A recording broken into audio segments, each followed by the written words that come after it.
नमस्कारम।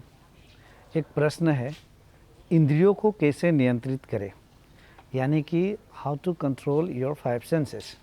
हम इंद्रियों को अपने बस में कैसे रख सकते हैं, क्योंकि आपके जीवन के सारे दुख का जड़ जो है वो इंद्रिय तृप्ति, यानी कि आपकी इंद्रियां अपने विषय भोग में हमेशा लीन रहती है। और जैसे इंद्रिया को अपने चाहत के अनुसार भोग विलास नहीं हो पाता है, तो आपका मन जो है वो दुखी हो जाता है। तो इसको समझने के लिए हमें क्रमशः समझना पड़ेगा। पहले तो जो इंद्रिया है, आपके जो 5 नॉलेज सेंस ऑर्गन्स, ये पंच ज्ञान इंद्रिया, इन पंच ज्ञान इंद्रिया से उत्तम जो है मन है। मन इंद्रियों के द्वारा, मन का द्वार ये पंच इंद्रिया है। मन ही इन पंच इंद्रियों के द्वारा अपना खेल रचता है, खेल दिखाता है, झूमता है, नाचता है, गाता है। तो हमें अपने इंद्रियों को नियंत्रित करने के लिए अपने मन को हमें अपने बस में करना पड़ेगा। और मन को बस में करने के लिए हमें और एक स्टेप बैक जाना पड़ेगा। मन के पीछे और कौन खड़ा है? तो बुद्धि, यानी कि इंटेलेक्ट। बुद्धि मन से भी उत्तम है, यानी कि बुद्धि ही मन को नियंत्रित करती है और मन इंद्रियों के द्वारा अपना रासलीला करता है। तो देखिए, आपको एक एग्जाम्पल से समझा रहा हूँ। 2 लड़के रास्ते में जा रहे हैं और उधर से एक सुंदर एक लड़की आ रही है और ये दोनों लड़के रास्ते में जा रहे हैं। एक लड़के की बुद्धि ने उसके मन को कहा कि जब वह लड़की पास से गुजरेगी तो लड़की को नहीं देखना उसके चेहरे पे। इसकी बुद्धि ने उसके मन को कमांड किया। अब वो लड़की पास से गुजरेगी तो इस लड़के की 2 आंखें उस लड़की के चेहरे पे नहीं जाएगी। क्यों? क्योंकि इसकी बुद्धि ने कमांड किया था मन को कि उसको नहीं देखना है, तो उसकी आंखें अपना काम नहीं करेगी, उधर नहीं जाएगी, उसके चेहरे को नहीं देखेगी। लेकिन वही दूसरा लड़का, उसके बुद्धि ने कहा, देखो देखो इतना सुंदर लड़की आ रही है, ज़रा देखो वो कितना सुंदर है। वो पास से जब आएगी तो उसके बुद्धि ने उसके मन को कमांड किया है कि वो लड़की को देखना है। तो वो लड़की जैसे पास से आएगी तो उसके आंखें उस लड़की के चेहरे पे जाएगा और उस लड़की के चेहरे को देखेगा। इसी प्रकार से हमारी जो बुद्धि है वो एक फैकल्टी है। जैसे कि कोई एक कॉलेज में, स्कूल में, इंस्टीट्यूशन में फैकल्टी होते हैं, पढ़ाते हैं, तो उसी प्रकार से हमारे अंदर भी फैकल्टी है, मन रूपी फैकल्टी है। मन के पीछे एक और उसके मेन फैकल्टी और बुद्धि है। तो बुद्धि जैसे ही कमांड करती है उसी प्रकार से हमारा मन। अब जैसे जिसकी बुद्धि की वृद्धि हुई है उसी तरीक़ा से वो अपने मन को निर्देश करता है, दुनिया को उसी तरीक़ा से समझता है और उसके इंद्रिय अपने अपने विषय भोग में नियुक्त हो जाती है।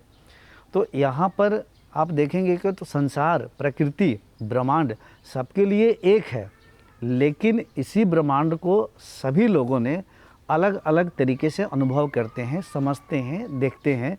कोई दुख भोगता है तो कोई उसी दुख में शांति को देखता है। ये सब हमारी बुद्धि का खेल है। तो जिसकी जैसी बुद्धि की वृद्धि का मतलब है आप किस परिवार में, कौन से धर्म में आपकी जन्म हुई है, आपके माता पिता का चेतना का लेवल, यानी कि कॉन्शियसनेस के स्तर कैसे थे, वो दुनिया को कैसे समझते थे, देखते थे, उनके घर के रीति रिवाज, संस्कार कैसी थी। बच्चे को उसी प्रकार का उसका ब्रेन में कंडीशनिंग होता है, मन में संस्कार रोप दिए जाते हैं, प्लांटेशन होती है और बच्चा उसी तरीक़ा से अपने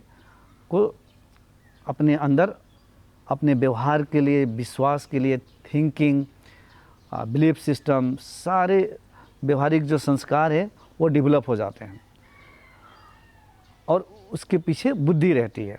तो इसलिए देखिए, एक अगर आप हिंदू को कहेंगे कि तुम गाय का मीट खाओ, तो एक हिंदू का जो बुद्धि कहेगी, क्या एक हिंदू व्यक्ति की बुद्धि कहेगी कि नहीं नहीं तुम हिंदू हो, तुम गाय का मीट नहीं खा सकते हो। उसी जगह में अगर एक मुसलमान व्यक्ति है, उसको कहेंगे गाय का मीट खाने के लिए बीफ को, तो उसकी बुद्धि कहेगी हाँ खा सकते हो, तो उसका मन अपने इंद्रियों को कमांड करेगा, फिर उसके कर्म इंद्रिया भी इस काम में लीन हो जाएगी और वो खा सकता है। तो बात को ज़रा गहराई से समझने के लिए आप कोशिश कीजिएगा। बुद्धि, ये बुद्धि ही हमारे मन को नियंत्रित करती है और मन ही हमारे इंद्रियों को कमांड करता है कि उसको किस जगह पे लगना है, किन कामों में लगना है। तो बुद्धि की वृद्धि, अब प्रत्येक व्यक्ति की बुद्धि की वृद्धि एक जैसी तो हुई नहीं है, इसीलिए तो इतने एक दूसरे से भेदभाव है। और जब तक भेदभाव रहेगा, जितने धर्म हैं, अब सारे धर्मों में लोगों की बुद्धि की वृद्धि अलग हुई है, परिवार में बच्चों की बुद्धि की वृद्धि अलग तरीके से हो रही है, अब तो मैच नहीं कर रहा है एक दूसरे से। और एक इंसानी फितरत है कि हम जैसा है वैसे ही लोगों के साथ सिक्योर्ड फील करते हैं, सिमिलरिटी चाहिए हमें, अच्छा लगता है, एक सिक्योरिटी हम फील करते हैं कि हम जैसे हैं वैसे, जैसे हिंदू है तो हिंदू के साथ एक सिक्योरिटी फील करेंगे, मुसलमान तो मुसलमान के साथ, ये एक हमारे अंदर एक इंसानी फितरत है, ये भी बुद्धि के अंदर ही पड़ी हुई है।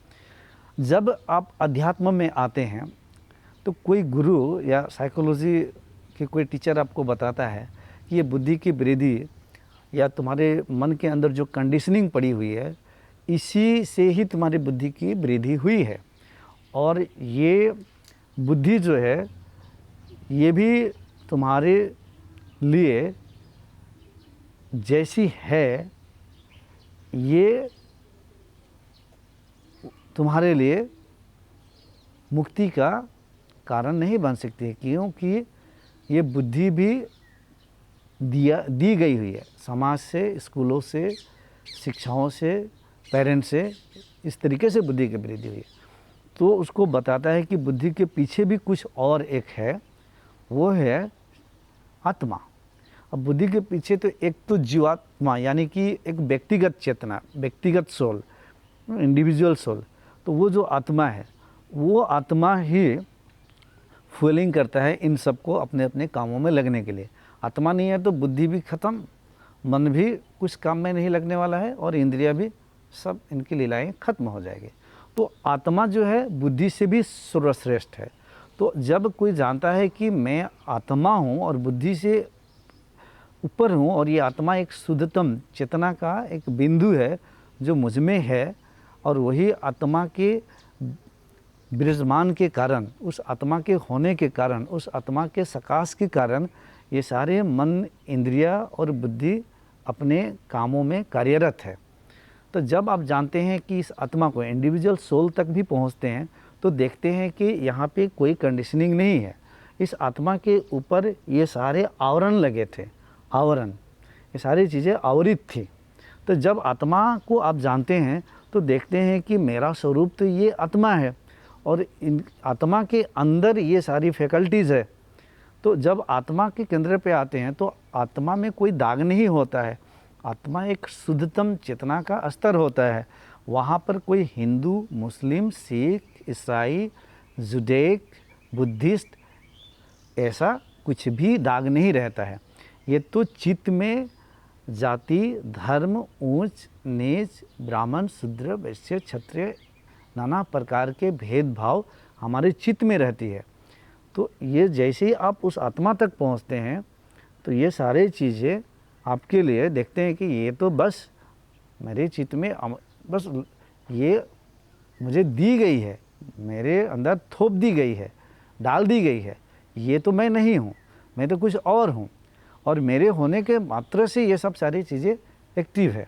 तो जब अपने आत्मा के केंद्र पर आते हैं, वहाँ से जब इन सारी चीज़ों को देखते हैं तो आपको ये समझ में आता है कि ये सब कुछ कंडीशनिंग है, सब कुछ ब्रेन में न्यूरोलॉजिकल एक न्यूरल पथ्स बनी हुई है, मन के अंदर सब कंडीशनिंग है।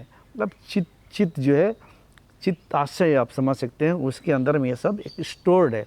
लेकिन ये सब के पीछे मैं हूँ और मैं एक अभेद रूप हूँ, मैं एक प्रेम का केंद्र हूँ, प्रेम स्वरूप हूँ। मैं भला किससे नफ़रत करूँ, क्योंकि नफ़रत करने के लिए कुछ है ही नहीं। जब आत्मा के तल पे आते हैं, अब ये इंडिविजुअल आत्मा के तल पे आने से भी इस प्रकार की आपके अंदर सात्विक भावनाएं आती है, सात्विक ज्ञान आने लगता है। जब कोई आध्यात्मिक शास्त्र पढ़ते हैं, उपनिषद पढ़ते हैं, आध्यात्मिक गुरुओं को श्रवण करते हैं, तब वो कहता है कि तुम्हारा जो स्वरूप है वो शुद्ध चेतना है। तो ये सब चीज़ें तुम्हारे अंदर थोप दी गई है, ये तुम नहीं हो, तुम्हारे आत्मा के ऊपर ये आवरण पड़ी हुई है, ये गंदगी आवरण लिपापोती की गई है। तो जब ये समझता है और जब देखता है कि हाँ सचमुच में जस्ट चैतन्य स्वरूप, just like the milk, neat and clean, white, विशुद्ध, एक निर्लिप्त, एक चैतन्य हूँ, तब धीरे धीरे धीरे ये बात उसकी बुद्धि में डाली जाती है। तो बुद्धि से परे उसका झलक आने लगता है इसका, और इस तरीके से अपने व्यक्तिगत चैतन्य को समझने लगता है। और बाद में ध्यान से, ज्ञान से, तप से, जप से, संगीत से, इस तरीके से गुरुओं का सत्संग सुनकर आत्मा का उसका और विकास होने लगता है। और आत्मा का क्या विकास होगा, उसकी चेतना की विकास होने लगती है। और एक दिन वह सारे वो मिस्टिकल एक्सपीरियंसेस को अनुभव करता है, जिसे हम कहते हैं इनलाइटनमेंट की एक्सपीरियंस। और ये एक्सपीरियंस भी बाद में छूट जाती है। इनलाइटनमेंट की एक्सपीरियंस यानी कि कुंडलिनी शक्ति जागृत होती है, आपका ब्रह्मरंध्र खुलता है, सहस्रार चक्र खुलते हैं। जैसे बुद्ध को 1000 पेटल्स लोटस फ्लावर पर बैठाया गया है, ये सिंबल है सहस्रार चक्र खुलने के लिए। और बाद में ये शक्ति आपको सेल्फ रियलाइज़ करा देती है, उस परम चेतना जिसे हम परमात्मा कहते हैं, उसमें ये इंडिविजुअल जो चेतना है प्रवेश कर जाता है। और इंडिविजुअल सत्ता जो उसका है वो पूर्ण रूप से डिजल्व होकर वो परम चेतना, परम सत्य, सनातन जो सत्ता है उसमें प्रवेश कर जाता है। इस तरीक़ा से वो देखता है कि मैं अब मुक्त हो गया, और वो अखंड रूप में आ जाता है, एक यूनियन में आ जाता है, पूरे अस्तित्व के प्रेम में आ जाता है। उसके अंदर मैं और तुम का भाव गिर जाता है। वो अब अपने आप को कोई भी चीज़ से अलग कर ही नहीं पाता है। उसके अंदर कोई भी वजह नहीं रहती है जिसके वजह से वो कर्म करे। बस एक आप समझ सकते हैं कि बिना वजह का स्वतः अपने आप वो चीज़ें अब देखता है कि होते चली जा रही है। वो तो देखता है कि वो निर्लिप्त अवस्था में है। ये पूरे की पूरे जो व्यवस्था है ये प्रकृति है, और ये व्यवस्था तभी है जब तक उसकी इंद्रिय हैं, तो उनके इंद्रियों के लिए दृश्यमान है। लेकिन उसके अंदर के अनुभव में आत्मा जब अनुभूति होती है तो ये पूरे के पूरे जगत भी विलुप्त हो जाती है। वो अनंत स्वरूप होता है, परम शुद्ध चेतना का, एक ऊर्जा का अनंत वो शंकर होता है, भंडार होता है, परम सोर्स होता है। वो देखता है कि पूरे जो ब्रह्मांड है ये पूरे मेरे ही विस्तार और मेरे ही स्वरूप है। और दूसरी ओर जब हम परमात्मा कहते हैं, जो निराकार सत्ता कहते हैं, जो निर्लिप्त अवस्था है, वो भी मेरा ही स्वरूप है। और दूसरी एक जो मैं यहाँ पर सुन रहा हूँ, बोल रहा हूँ, यहाँ पर भी मेरा ही स्वरूप है। इसी को बुद्ध कहते थे कि 3 काया वो बताते थे, निर्माण काया, धर्म काया और संभोग काया। निर्माण काया कहते थे कि जो ये शरीर का जो निर्माण हुआ है इसे वो निर्माण काया कहते हैं, जो कि प्रकृति में मैटर को लेकर, पदार्थ को लेकर उस चैतन्य स्वरूप जो है उसके होने की वजह से बस यहाँ पर जीव भाव प्राप्त हुआ। उसी आत्मा को जब सृष्टि की बनती है, सृष्टि अनादि है, ये भी चलती रहती है, प्रकट होता है। जैसे सूर्य उदय होते हैं फिर डूब जाते हैं, फिर उदय होता है, तो इसी तरह से पूरी सृष्टि भी एक बार उदय होती है फिर डूब जाती है। तो इस हर उदय में जीव जो है, हम जीव कब कहते हैं, मान लीजिए कि जो एक आत्मा जो है बस वो अद्वैत है।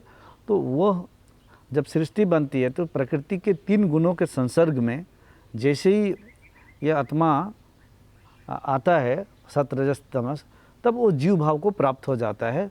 और उस तरीक़ा से अनंत जीव सर्वत्र फैल जाते हैं और जीव भाव प्राप्त होता है। इसलिए में हम जीव आत्मा कहते हैं, क्योंकि वो जीव जो है और आत्मा, तो आत्मा ही उसका मूल कारण होता है सब कुछ यहाँ पे कार्यरत होने का। तो यहाँ पे समझने की बात है, बुद्ध उसे निर्माण काया कहते थे इस शरीर को। और दूसरी ओर आपको ये समझने की ज़रूरत है कि वो कहते थे धर्म काया। धर्म काया यानी कि सत्य जब आपके अंदर अवतरित हुआ, यानी धर्म जब आपके अंदर घटित हुआ। धर्म घटित यानी कि जब बुद्धत्व की प्राप्ति हुई, जब आपके सारे आवरण गिर गए, जब आप स्वयं के स्वरूप में आ गए, इसको कहते हैं धर्म काया की घटित हुई। यानी कि निराकार परमात्मा की जो अवस्था है, उस अवस्था में जब कोई आता है तो उसके अंदर में धर्म की घटना है, क्योंकि परमात्मा ही धर्म है और सत्य ही धर्म है और परमात्मा ही सुंदर है और शिव ही सुंदर है। शिव यानी कि परमात्मा, तो इसे आप समझ सकते हैं। और इसी को हम परम चैतन्य, शुद्ध चैतन्य जो कहते हैं।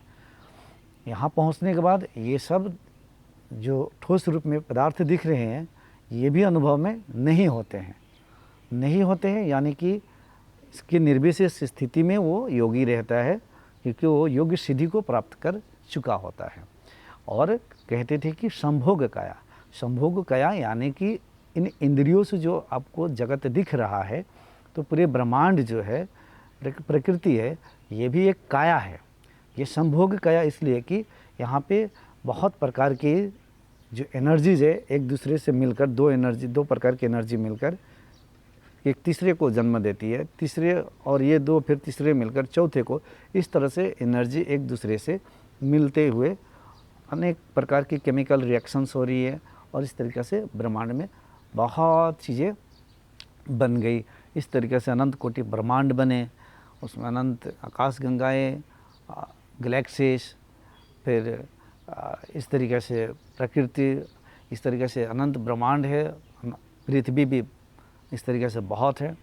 और ये ब्रह्मांड का भी जो मूल अगर देखेंगे कि ब्रह्मांड भी एक प्रकृति स्वरूप है, तो ये फैल रहा है अभी भी। और ये जो ब्रह्मांड है, ये शिवलिंग का जो आकार है, इसी रूप में आप समझ सकते हैं। जैसे आपका ये जो शेर है, आप कोई भी चीज़ को, आप एक कैंडल की ज्योति को भी देखेंगे तो ज्योति स्वरूप कहते हैं। तो ब्रह्मांड भी इसी आकार से वो फैलते हुए जा रहा है अभी भी, क्योंकि ब्रह्मांड का भी स्वभाव है फैलना। और ब्रह्मांड के अंदर जितने जीव जंतु है, पेड़ पौधे हैं, कुछ भी है, उसका भी फितरत है फैलना। इसीलिए इंसानों का भी फितरत है फैलना। आप कहीं न कहीं तरह से फैलना चाहते हैं, आप संकुचित या संकीर्ण नहीं होना चाहते हैं। आप चाहते हैं कि मैं फैल जाऊं और फैलूं, अनंत, उतना फैल जाऊं जहां पे अब फैलने की कोई सारे सीमाएं टूट गए, अब सारे आधार गिर गए हैं, उतना फैलना चाहते हैं। तो ये आप क्यों फैलना चाहते हैं? क्योंकि उस असीम जो फैलाव है, जो कि जाकर वो फैलाव मिट जाता है, वहाँ तक आप फैलना चाहते हैं। इसीलिए आप किसी भी एंगल से नेम, फेम, पॉपुलैरिटी, फेसबुक पे पिक्चर, अपने फ़ोटो डालकर, वीडियोज़ डालकर फैलना चाहते हैं। लेकिन बाहर प्रकृति में जितने भी जोड़ लगा दे फैलने के लिए, मन सीमित है, ये कभी भी इतना फैल नहीं सकता है। तो आपको अंदर मुड़ना पड़ेगा, और जैसे अंदर मुड़ेंगे आत्मबोध होगा, स्वबोध होगा, तब बुद्धि गिर जाएंगे, मन भी गिर जाएगा, और सारे इंद्रियां अपने अपने विषयों से विमुक्त होकर वो भी अंदर ही विलीन हो जाएंगे। वो इंद्रिय भोग की जो विषय है अंदर में, उसके लिए वो मिट ही जाता है। इस तरीक़ा से कोई एक योगी योग सिद्धि को प्राप्त करता है और वह ब्राह्मण बन जाता है। ब्राह्मण कौन है? जो जन्म मरण के चक्रों से निकल गया है, जिसने अपने इंद्रियों को जैसा चाहे वैसा वश में कर ले, उसके अंदर की सारी वासनाएं समाप्त हो गई है, वही परम शुद्ध चैतन्य ब्राह्मण है। वही ब्राह्मण है, वही सत्य है, वही सनातन है। तो इंद्रियों को नियंत्रित करने के लिए मात्र केवल यही उपाय है, बस यही उपाय है। अगर आप चाहते हैं कि आप अपने इंद्रियों को नियंत्रित करें, तो साधना करें, ध्यान करें, कहीं से कुछ भी शास्त्रों को उठाए, पढ़े और अपनी बुद्धि की वृद्धि करें, अध्यात्म की ओर आए और अध्यात्म रूपी परम शांत स्वरूप, अचिंत्य आनंद स्वरूप सागर की ओर आते जाए। उसकी झलक मिलेगी, उसके सुनहरे सुनहरे हवाएं आपको मिलेगी, और आपकी अंदर की सारी गंदगी धीरे धीरे साफ होते चले जाएंगे और आप अपने शुद्ध रूप, शुद्ध स्वरूप में वापस आ जाएंगे। धन्यवाद।